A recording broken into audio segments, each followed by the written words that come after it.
What's up, you guys? Thank you for tuning back into your girl's channel. Appreciate you. Welcome back. We are going to be talking about growing up hip hop. We're adding it to the roster. A lot of shows are just like coming to an end. So I'll finally be able to get into this season. I didn't review any of the other seasons because there were just a lot of other shows I was talking about. But like I said, everything's shut down and stuff like that. So we're going to get into growing up hip hop. I think we're about 2 or 3 episodes in. So we're not too far behind, but we'll get into it. We got to talk about Egypt and Sam. I personally don't fuck with Sam. I don't like him. He's obviously not good for Egypt. I don't like how he's constantly doing this. You want to be Egypt or you want to be Treppa today? You want to be Egypt or do you want to be Treppa? And then he whistles at her. And it's like she just like switches into her alter ego. And that's basically why the whole fight happened at, you know, her engagement party with Brianna. Because Sam was just, he gaslights her.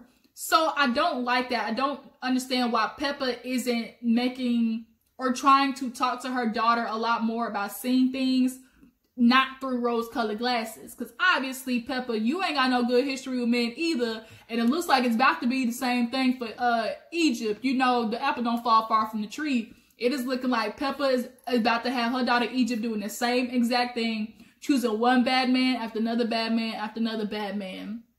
And I can't believe she's about to like let her do it without no advice. But yeah, so before I go off on this rant, let's get into the episode. So we open up with Angela. She is doing Bow Wow's merchandising for the tour. At that time, they were doing the Millennium Tour, if I'm not mistaken. So there's a lot of people like Bow Wow, Marion, Mario, I think, the Yin Yang Twins. It was like a whole, basically, like 90s babies, like, you know, get back. Super fun. But she and Bow Wow have this really weird relationship. So they're close. And they got chemistry, but they're not really trying to cross that line again. So, you know, they decide to just do a business venture. And of course, her friends are kind of like, ooh, we see it. Just like everybody else, we see it. And Angela's like, no, it's not happening. I personally think Angela's a tease. I think she likes doing that to Bow Wow. She appreciates the constant, you know, compliments that he gives her. She likes the fact that she got a little puppy dog running behind her. And low-key, they really might be getting it in on the low. Like, it could be. Like, when she just need to hit a quit every now and then, she can call Bow Wow up because she know he not going to get emotionally invested because he just can't do that. But, you know, she might need to pop one off every now and then. She knows she can call Bow Wow to do it. So I think that's kind of where they possibly might be at. But I found it real funny how her friend asked, well, would you ever consider it? And she didn't necessarily answer the question. She just kind of looked at her friend like, you know, and it was like, I think Angela herself knows she can't just outright be like, oh, no, that would never happen. You know, he's totally not for me. I know he's an asshole. Like, I would never get with him because then she would look stupid and look like a hypocrite if she did get with him later on, you know, down the line. But she just kind of tired of it constantly being a question that people ask her, especially after the whole Romeo situation. But, you know, that's neither here nor there. So back in Jamaica, we see Egypt is talking to Tyran and Titi. You know, they're not really going to ever be on a common ground because at the end of the day, everybody else in the world sees one way about Sam, and Egypt is the one goddamn person for some reason that just does not want to see it. So she is constantly wanting to be like, you know, I'm gonna be grown, I'm gonna handle it on my own and stuff like that. But then the last episode, she's like, I feel like I need to have my mom on the phone for support. And it's like, bitch, if you want to be grown, you gotta act grown. As much as she wants to be in this big girl, you know, world, she's just not. She wants to be hard so bad. And you want to be grown so bad, but you act like a little girl on every single opportunity. So now, here you are. Everybody's been thinking the same way. It's like every time somebody says something about Sam, she's always on the defense. She's never just open-minded and wanting to accept what people have to say about him. And girl, that's honestly going to be a detriment to you down the line, not being open to hearing other, you know, point of views about your relationship. But, you know, she wants Titi to apologize for basically sabotaging her relationship. And she's like, girl, anything when it comes to Sam, it ain't happening. I ain't apologizing for nothing. I'm not doing it. Egypt's like, we're gonna be, that's my future husband. He's gonna be here now and 30 years later. And Tyran and Titi was looking like, for you, bitch, like he might be in your life, but he ain't got no bearing on my life. Titi's like, girl, I'm pregnant, got my whole relationship over here. And Sam, that nan nigga gonna have any type of, you know, input or nothing on my life. And then Egypt was also confused, like, why didn't you tell me? Why can't we talk? And it's like, girl, you know why. Like, why would Titi want to have a conversation with you about her being pregnant? And then obviously you tell Sam. Sam got a big ass mouth. And of course, if it's Titi, he's going to want to ruin it. So yeah, he's going to tell everybody and their mama. And then on top of that, like, your dude tried to accuse your own cousin of being in love with him. Really, Egypt? And it's clear that Egypt herself honestly really doesn't believe that. She just went along with it because, you know, Sam was throwing that out there. And Sam, I need you to find a different go-to now, because you tried the shit with Brianna when you first got on the scene, talking about, oh, she in love with me. And now here you are doing it to Titi. Oh, she in love with me. She walked around the house naked. Like, don't take it so seriously. All you, like, had Titi ran to the next bedroom and had herself covered. Was it inappropriate? Yes. Does that mean she's in love with you? No. If that did happen, like, you don't read so much into it, and you're clearly doing it on purpose so you can exclude Egypt from everybody else that's trying to point out all the red flags to this bitch. But then, Egypt was like, well, Titi was like, girl, if you was pregnant, you wasn't gonna tell me. She's like, yeah, I would have. Well, and she actually had to think about it. And Titi's like, yeah, right. You need to understand, like, we weren't in a place to talk. And now she's like, wants to be in her life and stuff like that. But another thing Egypt does is she keeps trying to make her and Sam one. She feels like because they're engaged, oh, we're a unit now. And it's like, no, you can be one unit when it comes to your relationship, but girl, you are still independent of him. You are still a separate human being from him, which is the reason why Brianna wanted to have a conversation at your engagement party separate from Sam. But you were sitting down like, oh, you know, why can't Sam be here? Like, I need him here. He helps me keep on track. And it was like, girl, you can't keep a track of your own stuff. She's wanting this apology so bad. I think to herself, she's kind of honest, if I can get them to apologize to me, I can prove it to everybody myself that I can get what I want out of people. Like, I can prove that, you know, I can stand up for myself and get an apology, you know, because I deserve it. And it's like, poor little Egypt, poor little Ting Ting, it ain't happening. So yeah, TT's mama just kind of comes down, and they basically all agree to disagree. Like, we're just not, like, Egypt, he gonna be in your life, but don't expect us to want him in our lives. So back in New York, we see Dame Dash, his bald-headed self, so hard-headed, so narcissistic. He's egotistical. I just can't stand people like that. But he gets out of jail, doing an interview talking about, oh, you know, they want to come for me, but that's all right. I can be Jesus. And it's that logic right there that just makes you clearly realize he's so full of himself. I'll be crucified for the sake of everybody else. I'm an innocent man. I got a business. And it's like, first of all, Dame Dash, like, look, what is his businesses now? Like, what are his business ventures? Can y'all tell me down in the comments, like, what does he do? But then he wants to go off on his rant with Rocky in the car about how, oh, you know, can't believe I haven't seen my kids in 6 years. You know, I guess he's supposed to go to one of his kids' lucky football game, but couldn't because he got arrested. And he wants to make sure everybody, realize I'm not broke. That's all fake stuff. That's all BS. Y'all need to understand, you know, I'm going to be all right. I'm cool. And it's like, well, Dame Dash, you really kind of are broke because clearly you ain't been paying your child support. So which one is it? Like, you might not be broke, but you for sure ain't got enough money to sustain this lifestyle you trying to keep up. You broke if you're not paying your child support, because we're like, that's, and then to my, oh, they're locking up an innocent man. I went, I paid my stuff, and you know, I still got handcuffs. You wouldn't have to be going to jail had you paid shit in the first place. Like, you want a cookie for doing what you're supposed to do. And like your son Boogie said, stop having all these motherfucking kids, so you wouldn't have to do that. And it's not a coincidence that every single one of your kids does not have a good relationship with you, Dame Dash. It's time for you to look in the mirror and understand, dang, what am I doing that makes every single one of my kids not want to have a relationship with me? He wants to call Boogie disloyal. You threw your own son out and he still showed up to the court for your ass. What about that shows disloyalty? I think Dame Dash has in his head that anytime you disagree with me, that means you're disloyal. If we aren't on the same accord, that means you're disloyal. That means you don't rock with me. And that's not it, Dame. You need to be able to take constructive criticism just like you want to hand it out. But he's very much the epitome of he can dish it but can't take it. So you went, oh, you know, Boogie, he don't remember, you know, all the times I took him to a park as a kid, you know, all the fun we used to have.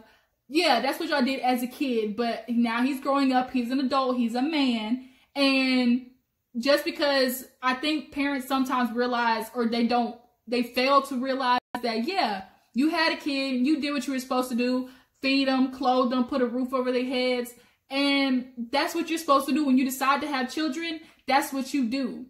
But there's still an emotional aspect of being a parent.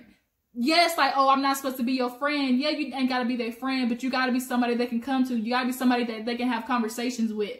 And not enough parents are realizing that breeds a healthier parent-child relationship than just being the strict asshole parent that feels like, oh, because I'm doing these things for y'all, putting a roof over your head, like, I can't be wrong in no aspect. Dane feels like he can't be wrong in no aspect because he did his job. He, you know, provided for you as a kid, Boogie. And I think Boogie's going to honestly have to cut his losses with him. And it hurts him because at the end of the day, it's always going to be in a child's head to get acceptance from a parent. But Boogie, I don't think you're ever going to get it. I know that's sad to hear, but you really might not ever get it. And it's not going to be healthy for you to keep trying when clearly your dad is showing that he's not going to change his ways. So you might need to move on to the next, move on with your life. And understand like that you and that Dame relationship is not, it's not looking like it's going to be too good. So, what else happened after that? Oh, Egypt comes home. She talks to Sam and basically feels her, yeah, right. We gonna feel her in Sam, cause that nigga act like a bitch. He straight up bitch made. Yes, and then he got these pressed on nails in the kitchen. I'll be damned if I'm with a nigga, he got on pressed on nails and his nails look better than mine. I'll be danged. So she come in and everything, and she fills him in on TT being pregnant. He's like, oh, word? Oh, really? We being a hypocrite now, TT? You've been with him only for a year. You already knocked up, but you were trying to tell me, Egypt, not to get pregnant. And Egypt felt the same way, but it's like, bitch, two separate things. TT's knocking on 30. She got her own money. Her nigga got his own money. Like, they stable and in a good relationship. You, on the other hand, is 21. Granted, Sam might be 27, but he ain't got the life of a 27-year-old, or should be 27-year-old. He got no degree. He been homeless all his life. He got, what, 2 or 3 kids that you paying child support on. We didn't know that because one episode last season, TT dropped that you paid one of his child support checks. I would never be with a man if I got to pay for his kids. I would not, because if he can't take care of his own kids, what? And you want to look past that, Egypt? For what?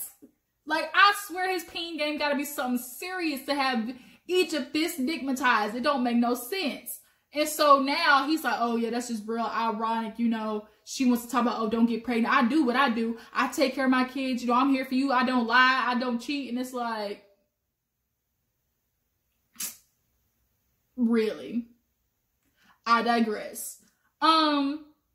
So then Twista's little pajama jam party comes. I love Twista, y'all. And I love how Grown Up Hip Hop is having like Brianna and him do like these little interludes and stuff like that during the commercial time. I think that's such a smart idea because they've clearly become like the new breakout hits, especially Twista. His personality and stuff like that is just, it's good. It's good for the show. But yeah, so then everybody's getting ready to go to the pajama party or whatever.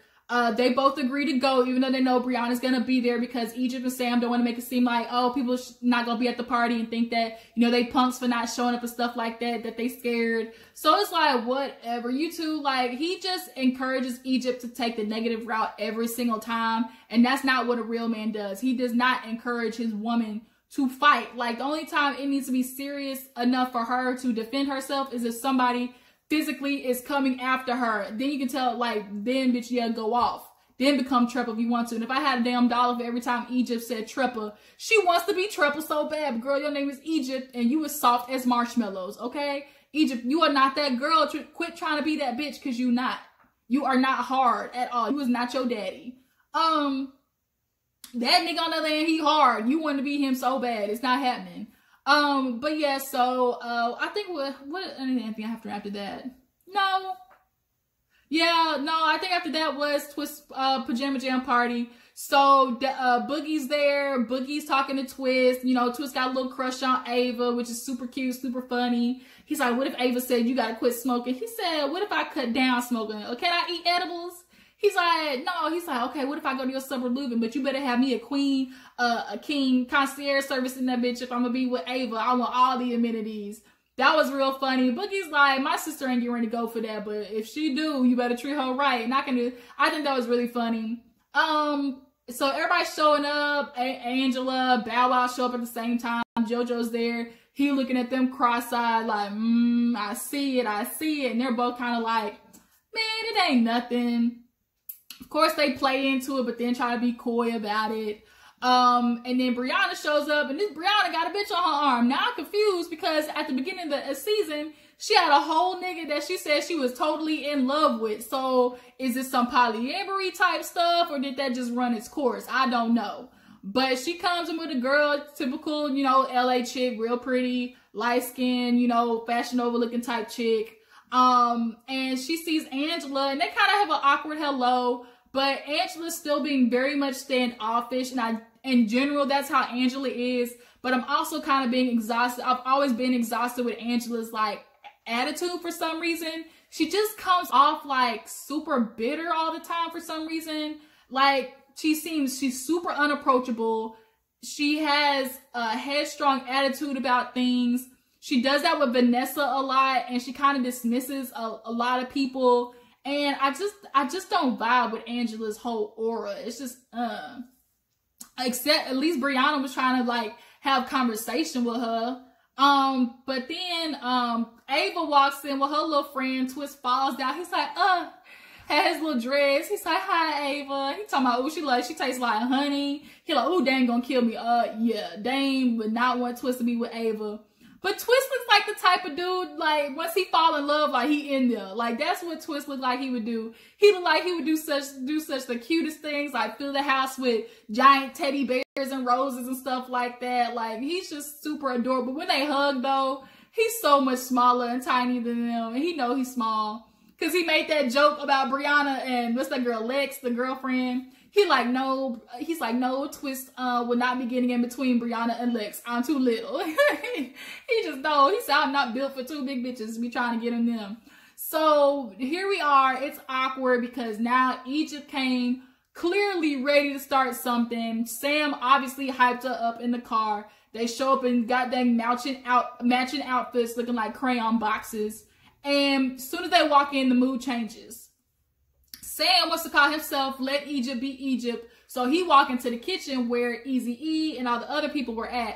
And Egypt sits down and only says hi to Angela. So then Brianna's like, well, hey, Egypt, like your makeup is beautiful. You look nice. Brianna genuinely does love Egypt. She cares for her like a little sister. She wants to be a guide for her. You know, Brianna's been through some shit in her life. So she gets it. And I think that's why she's trying to ride so hard for Egypt, because she's been through abusive relationships. And so Egypt scoots closer to her because Angela's like, this is my cue to get the fuck up out of here. And immediately it's bad because Brianna's realizing like, girl, your demeanor is real aggressive right now. You showed up in a hoodie, a top knot bun, and some sneaks on. And Egypt feels like she deserves an apology. She's like, you ruined my engagement party. She's like, no, you know who ruined it? That one. And if you look back, it honestly was Sam who enticed that whole thing. He puts Egypt in these situations that she should not have to be in. So basically, long story short, Brianna and Egypt start going real left because Egypt is not trying to hear what Brianna has to say about Sam. She says, I heard everything that it was. I know the reason why he was in the car. I know the reason why he called me Harley Quinn. Because she feels like regardless, he's going to be Joker, and no matter what woman he's with, it's going to be Harley Quinn.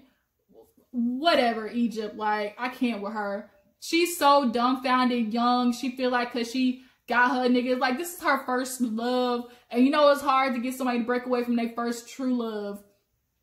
But Sam has nothing to offer you, Egypt. The man got no money. He got no ambition of nothing in his life. He want to do music, but every time it comes to being about you.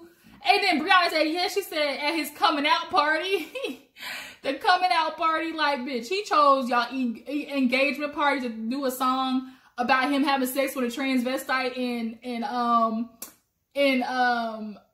Vegas. Let me not say transvestite, like Mr. Transgender. I ain't got time for y'all to be in my comments saying I'm all this type of phobic stuff. Don't even do it. But yeah, Sam, the only reason you came out with that is probably because somebody dropped in your DMs threatening to blackmail your ass. So you said you're gonna put it out first before somebody else came and did it. But it starts getting hyped. Egypt stands up, Brianna stands up. It's like, you gonna move me, bitch, you better not move me. And next thing you know, the end is right when Brianna was talking about, babe, get my rings. And I think that's where Egypt snuck her. Egypt knows she wasn't gonna be able to really get Brianna, like, had she been prepared. So Egypt talked herself up. I'm sure this is Egypt's first fight. So she took any advantage that she could. Had it been really something, Brianna would have whoa Egypt's ass the fuck out. And we all know that. But we see on the next episode that it pops off. Sam is running through the house all hype and everything. And we see at the end where Eazy-E gets like, you know, they're doing like the little FaceTime stuff between Twist and Brianna, you know, the little interludes, and they call Eazy-E. And he's like, all of a sudden I see Sam running around hype. He's like, I didn't like that. He's like, it just seems like he was really influencing her. And Brianna put out there, she's like, yeah, he gets Egypt hype to do it because he knows he can't do it. He know he could try to fight Brianna, but she will whip his ass too. And he know he can't fight with no woman because then that'll make him look bad. And Eazy absolutely agree with it. He's like, yeah, he does it to Egypt because, you know, she's the female in the situation. And he's basically, he does the twisting of the, you know, like them little toys where you twist the back of it and you like send it off and then it goes off. That's what he does to Egypt. And it's not good. Egypt talking to Brianna, telling me, I've grown up. I'm grown. She's like, yeah, Egypt, you did grow, but you didn't grow in a positive way. You grew into something negative. Now, we've always known Egypt to be smiley and like upbeat and stuff like, but now her energy is down. She's like constantly looking for a reason to fight. Like, that's not what your man is supposed to bring out of you. Like, girl, you can tell it kind of made Egypt think when she said that. But y'all tell me, child, whose side are you on? Do y'all think Sam is good for Egypt? Do y'all think everybody should leave Egypt alone so she can learn the hard way? At this point, that's what I'm starting to think. Like, y'all did y'all's piece. That y'all did what y'all could do. But if she want to be dumb, stuck in love, paying for another nigga bills, because he clearly ain't paying for that apartment they staying in. He clearly ain't paying for none of the groceries in there. And he clearly got his car from Pepper. How done Pepper don't buy Sam a car for her own son? Like, that's where you go wrong too, Pepper. That's why you ain't got no good relationship with your son, Tyran. Like, ooh, I can't. But yeah, so we're going to be doing Growing Up Hip Hop this season. Y'all stay tuned for, we're going to get to the episode next week where we see the actual fight between Brianna and Egypt. So we're going to be here for it. But I appreciate you guys for tuning in. Don't forget to like this video, subscribe to my channel. I'll talk to y'all later. Deuces.